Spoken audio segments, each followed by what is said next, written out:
It's time for the introduction of this year's Polka Visionary Personality of the Year. Now, here's your host, Mike Schneider, with a very special guest. Thank you, Jeremy.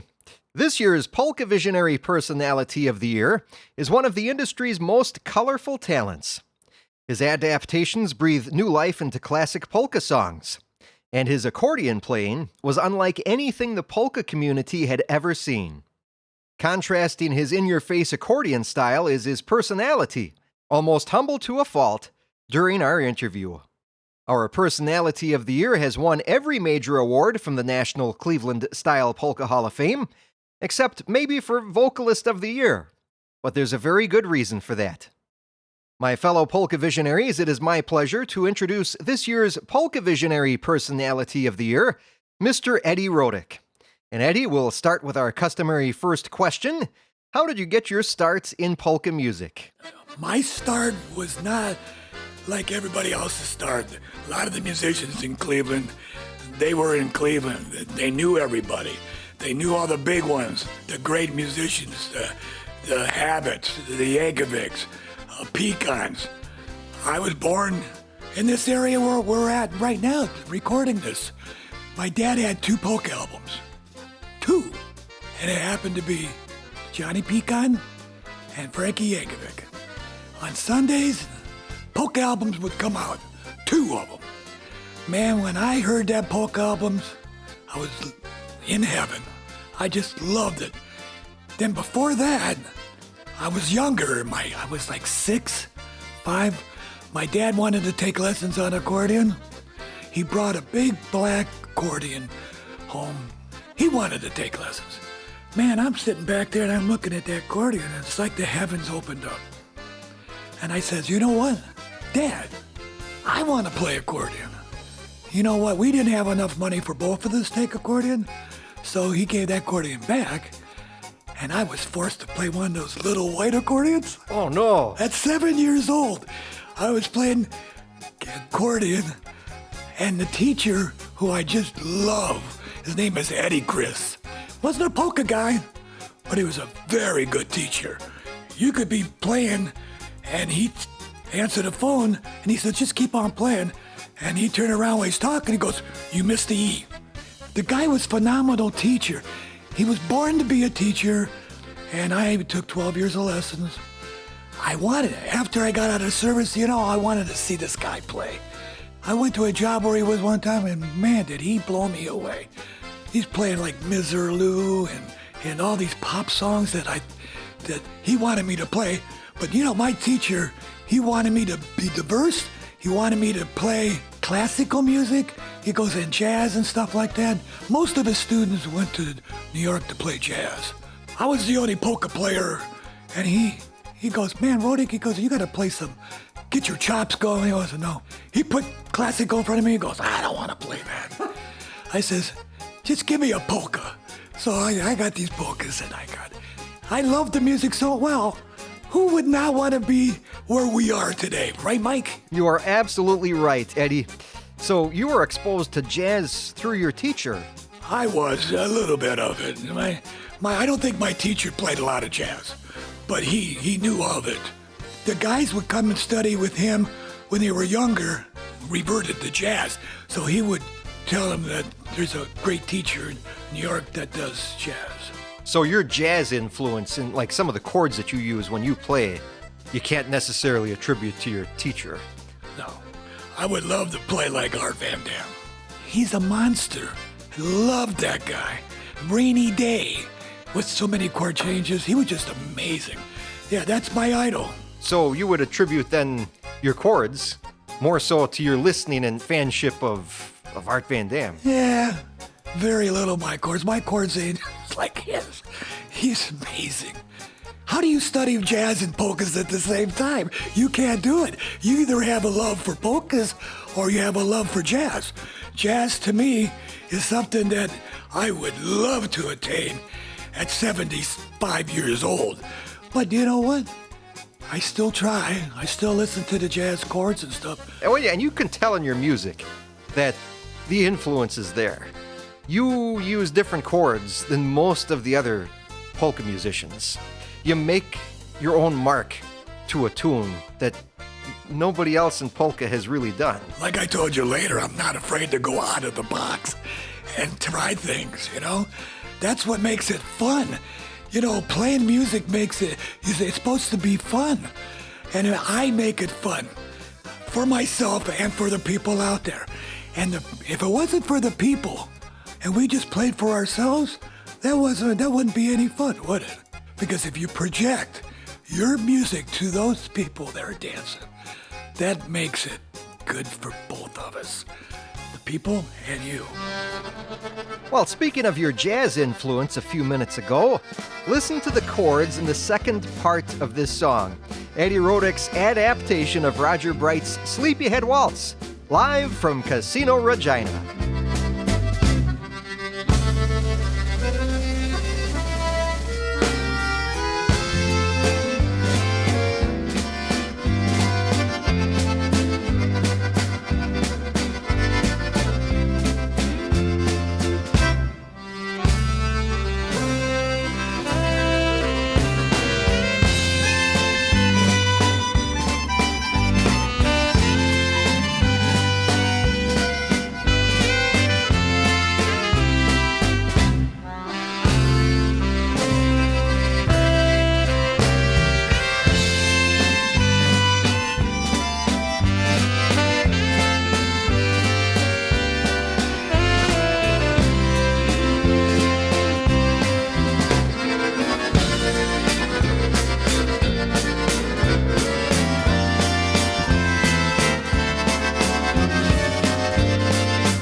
The Sleepyhead Waltz, as interpreted by our 2024 Polka Visionary Personality of the Year, Eddie Rodick.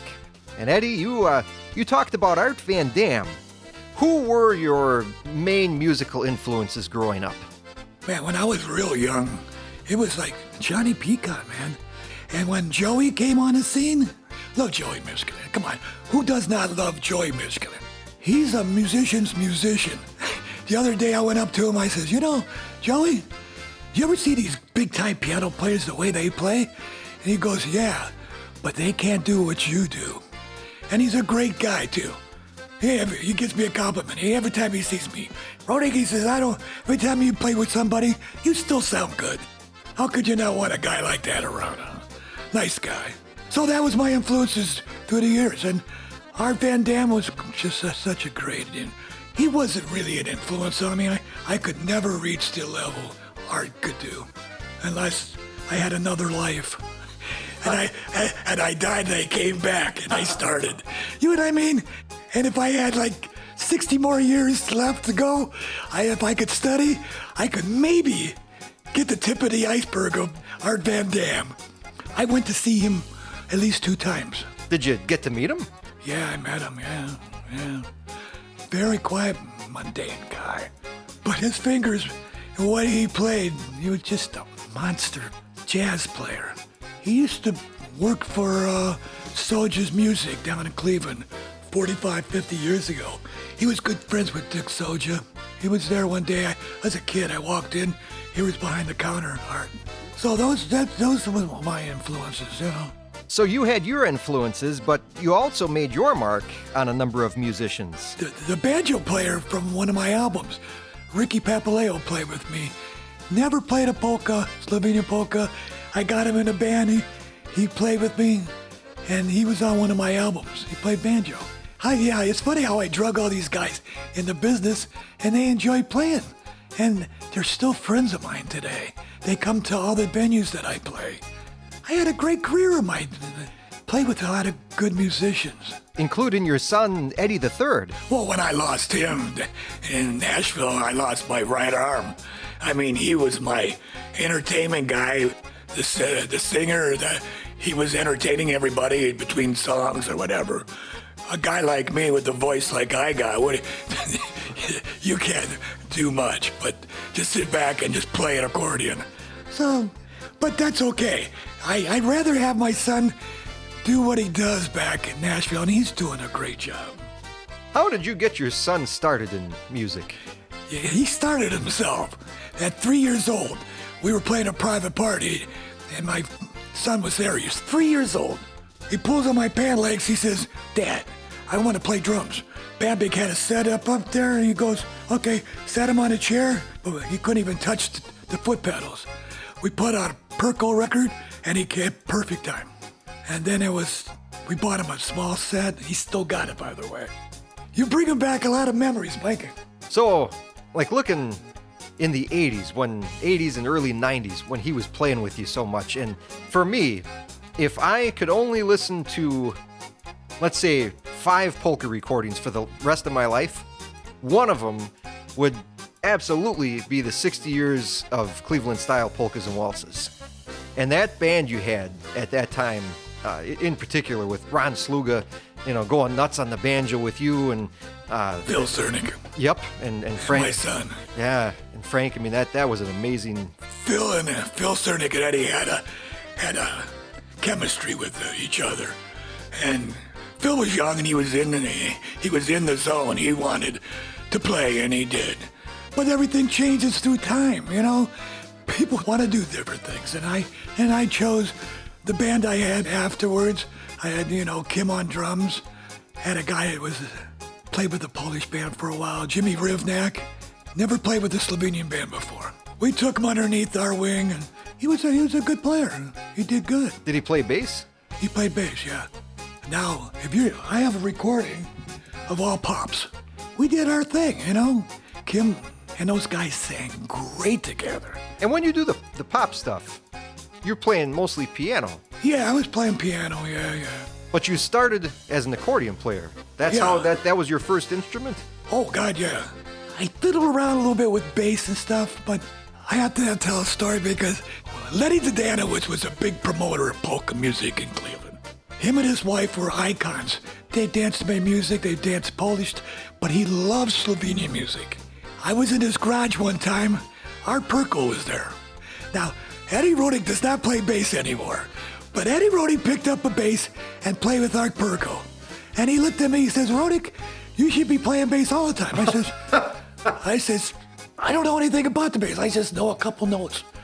And that was my little story about Art Perko. I played bass for Art Perko. Oh, I played accordion with Art Perko, though, too. Yeah? Yeah. So when you weren't playing with your own band, what are some of the other bands that you played accordion with? I just got done playing with Frank Stanger last week. I just love playing with him. It's not the old-time sound. It's like old school. And he plays good, solid material. And that's the way he likes it. And that's the way I played, old school sound. I didn't go outside my box, man. I stayed there. You have to with Frank. Frank's style is the way it's supposed to be. That's interesting because I heard a rumor that there are times when you unrodick yourself and you play clean. I do. So it's true. I could do it. I could play clean, yeah. But that's old song. Remember that old song? I just want to be me. That's just me. I just want to be me. And then when I play accordion, that's what I want to do. And it's fun that way. Don Lipovic, I have to tell you a story about that. So I'm playing, and Don Lipovac comes and watches me play. I get Don off the bandstand. I go up to shake his hand. I says, "How you doing, Don?" I'm thinking about it, man. He's gonna say, "Wow." He goes to me and goes, "How do you do those things that you, those dissonance and the Rodick things I do? How do you do that?" And I looked at him. I said, "You're a concert accordion player, and you're asking me how I do those things?" And then I played with Don a couple pop tunes in Temecula. Every year they'd have a party up at top of the hill. Big party. I went in a special room. Don was playing, giving a concert.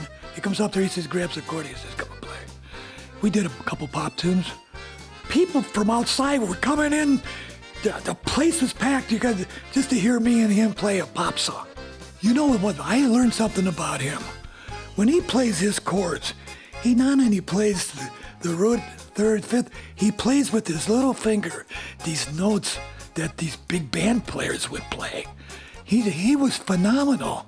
But I got a chance to play with Don Lipovac. Who does that? So you've played with Frank Stanger, Art Perko, Don Lipovac. Is there anyone else you've played with that stands out as really memorable? We get done playing. Steve Meiser was supposed to come down there and jam with me. So I'm waiting for Steve to come down. We're going to play together. Here comes Vern with his accordion. He looks at me and goes, "It's going to be you and me." "Oh, really?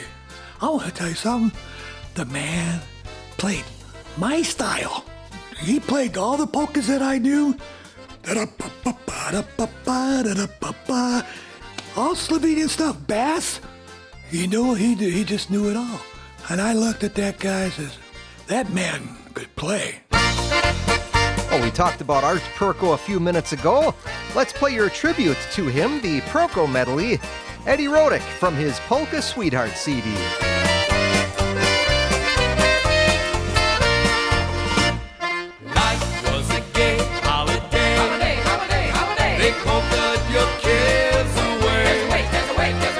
When you heard the Perko band, life was happy and gay. What do you say? There was no time for the blues. They made you get your dancing shoes. So listen loud and clear. Here's what you wanna hear. Let's strike up the Perko band.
and his Perko medley. Our Polka Visionary Personality of the Year, Eddie Rodick. You have a style in polka music that is unparalleled. Nobody plays like Eddie Rodick. How did you develop that? Well, I listened to a lot of players, and I didn't want to copy anybody. The only one who was close to me was Art Perko. He took polkas to another level. A lot of people didn't like that jerky style that he did, but a lot of guys like me kind of did. It was like, I kind of liked that, you know? It wasn't the same old polka, humdrum polkas that you play. I don't want to be like everybody else. And actually, what I'm going to say is going to surprise you.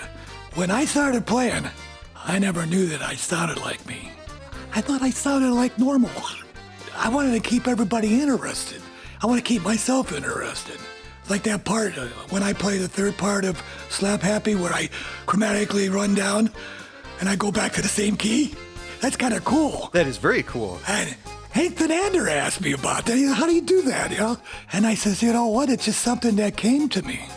Like that polka album where Perko did the third part. Ba-da-ba-ba, ba-da-da-da-da-da-da. And the modulation goes 2 times. Me and Bob Oblocki did that. Art Perko got that for me. Yeah, because we played that on a gig one time. Perko was there, and he took that part and put that into the third part of Quick Stop. And you're still collecting royalties on that, right? Yeah, it's a check comes in as a 00.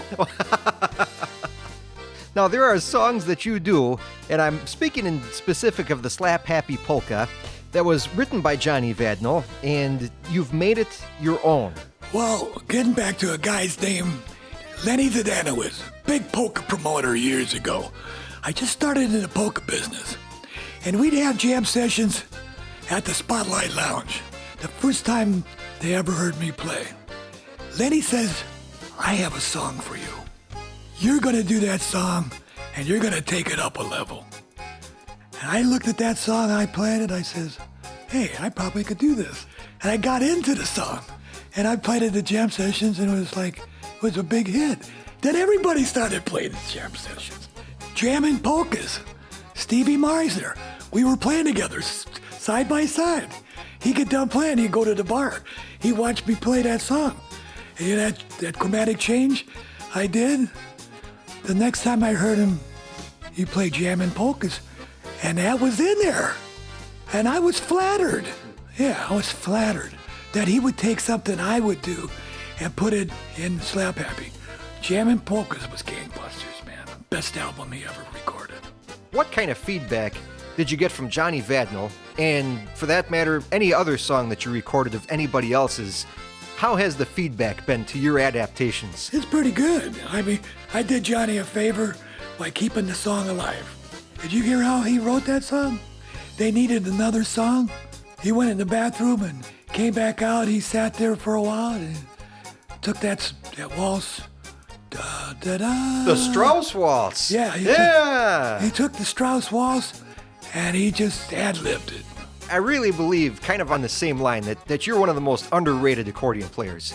You're like genius upon genius. You've got the genius of the style itself, and then you've got the underlying genius that I think people miss, is just how good of an arranger you are and how good of an accordion player and musician who's able to incorporate different influences into the polka style. Well, first of all, that's flattering that word genius would come up. That doesn't even come up in the vocabulary of what I would be thinking about myself. In my own little way, I have this thing about playing. And it's in-your-face polkas, you know that. When you're playing polkas, basics is pretty much what you want to do, right? When it comes to the other fluff, I love that feeling of playing and driving and kicking butt. That's what I love doing. You know, when we go to Chicago, if I go up there and play straight, people don't want to see me play straight. They stand in front of the bandstand. They want me to play that Jimi Hendrix accordion. You know what I mean? Yeah. Offbeats, black notes. They want to see me do Rodick. It's inbred in me. It's like that since I was like a kid. Well, we've talked a lot about it during this segment, so let's play it. Eddie Rodick's Slap Happy Polka from his Eddie Rodick Salutes 60 Years of Cleveland-Style Polkas and Waltzes CD.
Nobody plays a polka like Eddie Rodick, the Slap Happy Polka. That song to me also sounds like an accordion repairman's worst nightmare.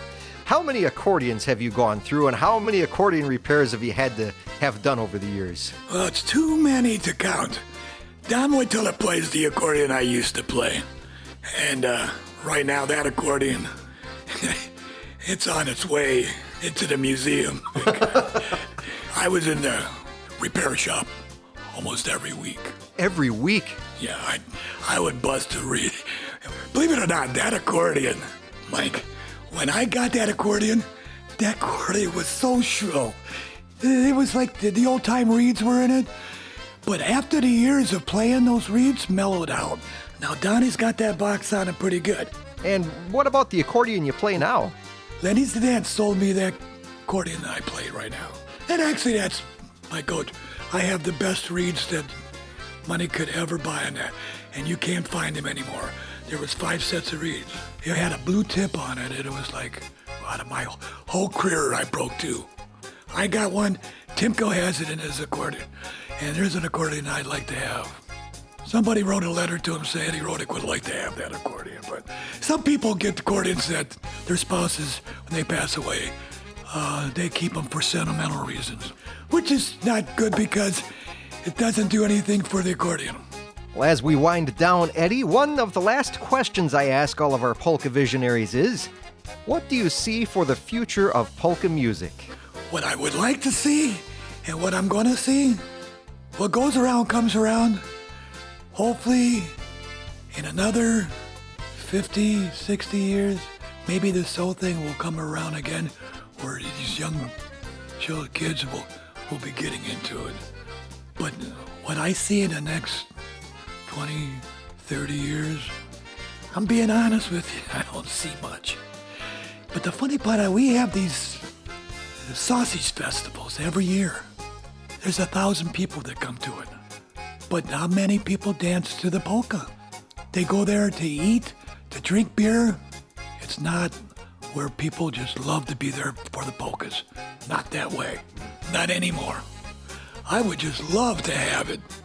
More kids coming in, but I don't see it. Now, when you play the Halfra House, the kids are there, but it's a different genre. And as a follow-up, what do you see for yourself personally? Well, when you're 76 and you don't know what the future is going to hold for you because, I'm in the fourth quarter of my life.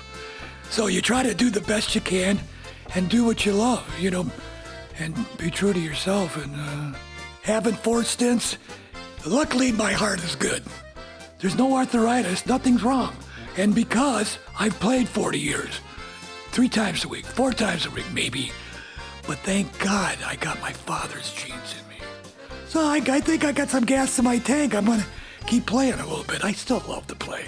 I still love to watch people dance. Before we wrap up, there is one question that I think a lot of people are maybe interested in knowing, but maybe also a little afraid to ask. So if you don't mind me asking, Eddie, how did your voice get the way that it is? Well, I happened to enlist in the United States Marine Corps back in 1966. I went to Cuba, came home, got orders to go to Vietnam. I was in Vietnam for a whole year. August 68th, I was supposed to get out because I had a 2-year stint with the service. A month before, we were on operation. We were down in the valley.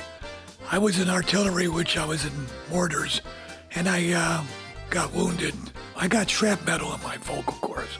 I got scar tissue right now. They could take away scar tissue always comes back. So that's what happened to my voice. I have scar tissue from injury, being in Marine Corps in Vietnam. I'm not proud of getting whacked, but I'm proud of what I did for my country. And hey, came home. I didn't have to sing. I could play. So it was one of those things. Well, thank you for your service, Eddie. Well, thanks, man. Thanks for asking. It wasn't a good time in my life. I was remembering Guam. I had downtime because I was R&R. They had a little place there where you could rent instruments, and I rented a small 3/4 the size. I used to go down in the well where the stairs were in the hospital. I used to go down there and play a little bit. They had an accordion in Guam? Yeah, there's a you could take it and play it. They had all kinds of instruments there. You could take it for a day and take it, give it back, Did you have a band before you went to Vietnam? I used to play with Frankie Bandel Jr., the banjo player. He had a son, and I played with him. And there's an accordion player that don't play anymore. Frank Sursik played accordion. I played with him. I played with a lot of guys. Well, Eddie Rodick, what a career you've had. Congratulations on being our 2024 Polka Visionary Personality of the Year. All right, thank you, Mike. I'm honored to have you here at my house. It's great. I've had a great time. Thanks again to our 2024 Polka Visionary Personality of the Year, Eddie Rodick. To listen to more interviews, please visit the media page at MikeSchneiderband.com and click on the Visionaries link. Thanks for listening. For Mike Schneider, I'm Jeremy Kasalki.